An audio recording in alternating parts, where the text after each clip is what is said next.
നല്ല ടേസ്റ്റിയാണ്. അതുപോലെ തന്നെ സിമ്പിളായിട്ട് നമുക്ക് തയ്യാറാക്കിയെടുക്കാനും പറ്റും. ഇതുണ്ടാക്കിയിരിക്കുന്നത് ചവ്വരി ഉപയോഗിച്ചാണ്. അതിനായിട്ട് 1/2 കപ്പ് ചവ്വരിയാണ് എടുത്തിരിക്കുന്നത്.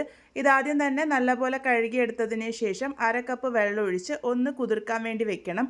3 മുതൽ 4 മണിക്കൂർ നേരത്തേക്ക് ഇതൊന്ന് കുതിർക്കാൻ വേണ്ടി മാറ്റി വയ്ക്കാം. ആ ഒരു സമയമാകുമ്പോഴേക്കും ചവ്വരിയൊക്കെ നന്നായിട്ട് വികസിച്ച് വരും. ഞങ്ങളുടെ നാട്ടിൽ ഇതിനെ സാബൂനരി എന്നാണ് പറയാറ്. നിങ്ങളുടെ നാട്ടിൽ ഇതിന് എന്താ പറയാമെന്നൊന്ന് പറയണം കേട്ടോ. ഇതിപ്പോൾ നന്നായിട്ട് സോക്ക് ചെയ്തെടുത്തിട്ടുണ്ട്. നന്നായിട്ട് വികസിച്ചൊക്കെ വന്നിട്ടുണ്ട്. നല്ല സോഫ്റ്റ് ആയിട്ട് കിട്ടണം. ഇതിലെ വെള്ളമൊക്കെ അത്യാവശ്യം നന്നായിട്ട് തന്നെ വലിഞ്ഞ് വന്നിട്ടുണ്ട്. വെള്ളം കൂടുതലായിട്ടുണ്ടെങ്കിൽ അതൊന്ന് ഡ്രെയിൻ ചെയ്ത് മാറ്റിയതിന് ശേഷം ഒരു പാത്രത്തിലേക്ക് മാറ്റിയിട്ടുണ്ട്. ഇനി ഇതിലേക്ക് ആവശ്യമായിട്ടുള്ളത് നിലക്കടലയാണ്. ഇത് പച്ചയായിട്ടുള്ള നിലക്കടല നമുക്ക് സൂപ്പർ മാർക്കറ്റിൽ നിന്നും വാങ്ങാൻ കിട്ടുന്നതാണ്. അതൊന്ന് വറുത്തെടുത്തതിന് ശേഷം ഒന്ന് പൊടിച്ചെടുത്തിരിക്കുന്നതാണ്. 2 ടേബിൾ സ്പൂൺ കടലയാണ് എടുത്തിരിക്കുന്നത്. ഇനി ഇതിനായിട്ടൊരു മസാലക്കൂട്ട് തയ്യാറാക്കിയെടുക്കാം. അതിനായിട്ട് മിക്സറിൻ്റെ ജാറിലേക്ക് 3-4 അല്ലി വെളുത്തുള്ളി ഇട്ടിട്ടുണ്ട്. അതുപോലെ തന്നെ 3 പച്ചമുളകും ഒരു ചെറിയ കഷ്ണം ഇഞ്ചിയും കുറച്ച് മല്ലിയിലയും ചേർത്തിട്ടുണ്ട്. നിങ്ങളുടെ കയ്യിൽ പുതിനയില ഉണ്ടെങ്കിൽ അതും കൂടെ ചേർത്ത് ഇതുപോലെ ഒന്ന് അരച്ചെടുത്ത് ചേർത്ത് കൊടുക്കാവുന്നതാണ്. ഇനി ഇതിലേക്ക് ആവശ്യമായിട്ടുള്ളത് ഒരു ഉരുളക്കിഴങ്ങാണ്.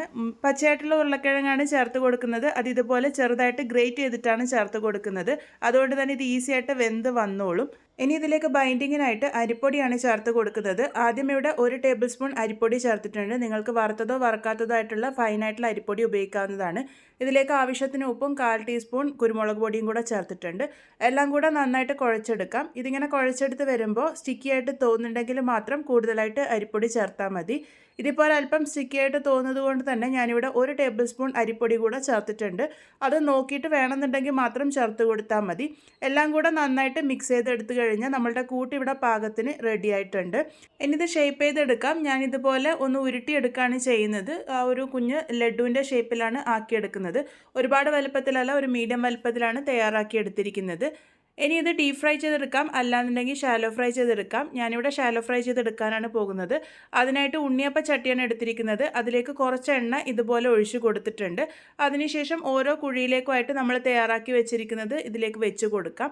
വളരെ കുറച്ച് എണ്ണ ഉപയോഗിച്ചാണ് ഇത് തയ്യാറാക്കി എടുക്കാൻ വേണ്ടി പോകുന്നത്. അടച്ചു വെച്ച് കൊടുക്കാം. ലോ ഫ്ലെയിമിൽ ഒരു ഭാഗം നന്നായിട്ട് ഫ്രൈ ആയിട്ട് വരുന്നത് വരെ വെയിറ്റ് ചെയ്യാം. അതിനുശേഷം നമുക്കിതിങ്ങനെ തിരിച്ച് കൊടുക്കാം. ഓരോ സൈഡും ഒന്ന് മുരിഞ്ഞ് വരണം. ആ ഒരു പാകത്തിനാണ് ഇത് തയ്യാറാക്കി എടുക്കേണ്ടത്. ഈ ഒരു രീതിക്ക് തന്നെ തയ്യാറാക്കി എടുക്കണമെന്നൊന്നുമില്ല. നിങ്ങൾക്ക് ഡീപ് ഫ്രൈ ചെയ്തെടുക്കാവുന്നതാണ്. അതാകുമ്പോൾ ഈസി ആയിട്ട് വെന്ത് വന്നോളും. ഇതിങ്ങനെ നമ്മളിങ്ങനെ തിരിച്ച് കൊടുക്കാൻ വേണ്ടിയിട്ട് ശ്രദ്ധിക്കണം. അതുപോലെ ഇതിൻ്റെ കുക്കിംഗ് ടൈം കുറച്ച് കൂടുതലായിരിക്കും. എല്ലാ ഭാഗവും നല്ലൊരു ഗോൾഡൻ ബ്രൗൺ കളർ ആകുമ്പോൾ നമുക്കിത് മാറ്റിയെടുക്കാം.